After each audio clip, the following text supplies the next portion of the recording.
السلام عليكم، كي دايرين؟ كنتمنى تكونوا لاباس عليكم بصحه جيده ان شاء الله. اليوم فيديو جديد غادي نحضر فيه معكم وصفه ديال الدجاج بصوص شامبينيون ومعها روز كلاسي.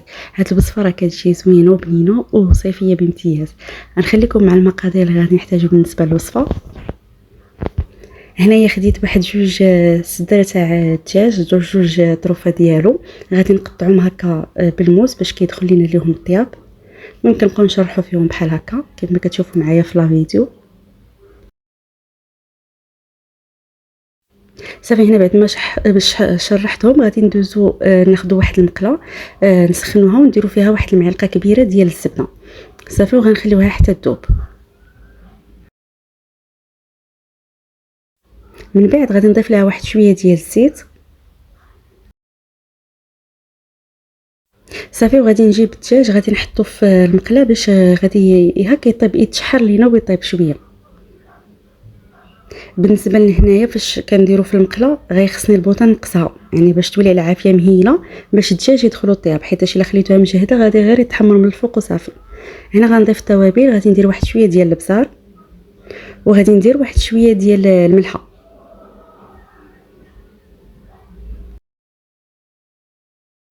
صافي، وغادي نضيف تقريبا واحد جوج دروسات نتاع الثومه. انا حكيتهم ممكن تضيفوهم صاينين، نتوما كيبقى لكم الاختيار.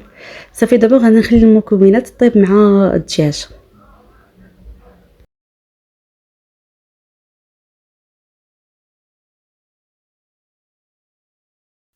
صافي هنا بعد ما طابوا لينا من التحت غادي نعاودو نقلبوهم ثاني على الجهه الاخرى.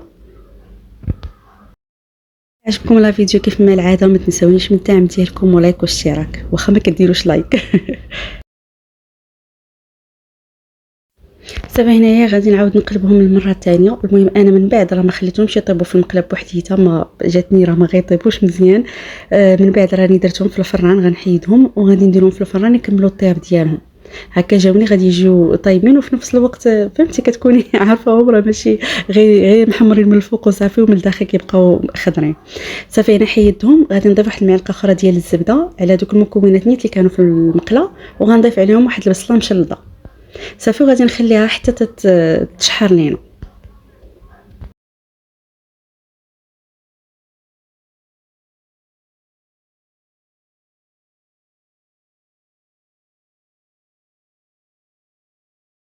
هنايا هو فين غادي ندخل دابا الدجاج للفران باش يتحمر لينا ويطيب مزيان.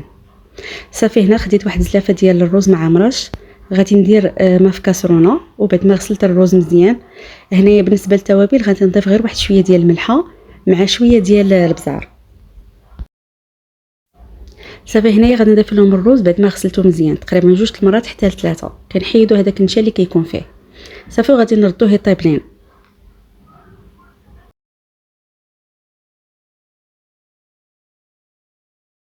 هنايا خديت الشامبينيون صفيتهم من الماء اللي فيهم وقطعتهم، وغادي نضيفهم دابا المقله اللي فيها البصله.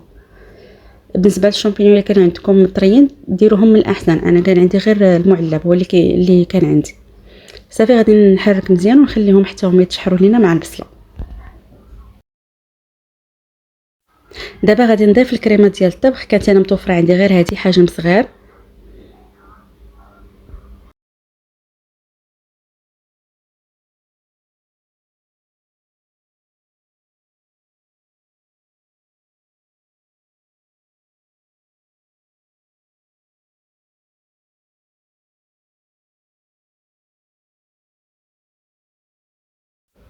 انا بالنسبه للكريمه راه جاتني شويه قليله، غادي نضيف دابا واحد كاس ديال الحليب، من الاحسن يكون معقب صافي. غادي غنضيف عليه واحد جوج معالق ديال النشا. بالنسبه لهاد الطريقه راه كتجي اقتصاديه وفي نفس الوقت كتجي زوينه، يعني ما كانش متوفره عندك الكريمه كثيره صافي. دابا غادي نخلط المكونات مع بعضياتها وغنخليهم حتى يطيبوا غير واحد شويه.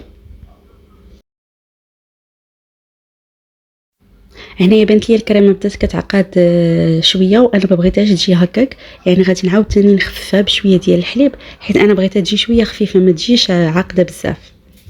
كيف ما شفتوا معايا هنايا راه ضفت لها واحد شويه ديال الحليب باش غنخففها به.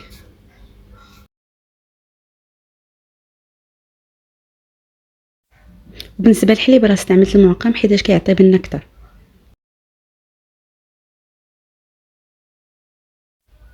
صافي هنا غادي نطفي البوطه وغادي نضيف عليها دابا شويه ديال الفرماج احمر حكيتو حتى هو كيضيف بنه زوينه.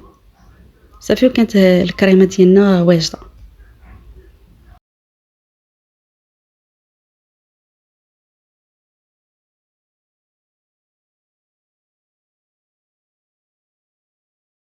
صافي هنا خرجت الدجاج من الفران بعد ما تحمر لينا وطاب. المهم ما تخليوش ثاني بزاف باش ما يجيش قاصح.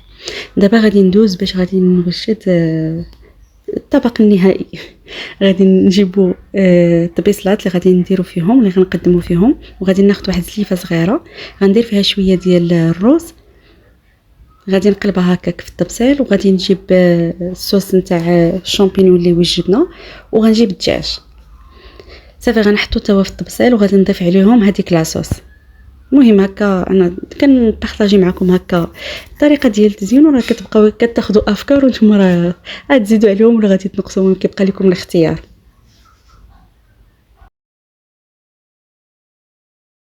نفس الشيء بالنسبه للطبسه الاخر، غادي ندير فيه حتى هو تقريبا نفس داكشي اللي درت في الطبسه الاول. غادي نقلب سليفه ديال الرز صغيره حيت انا عندي طبسه صغير، داكشي علاش درت لافه صغيره.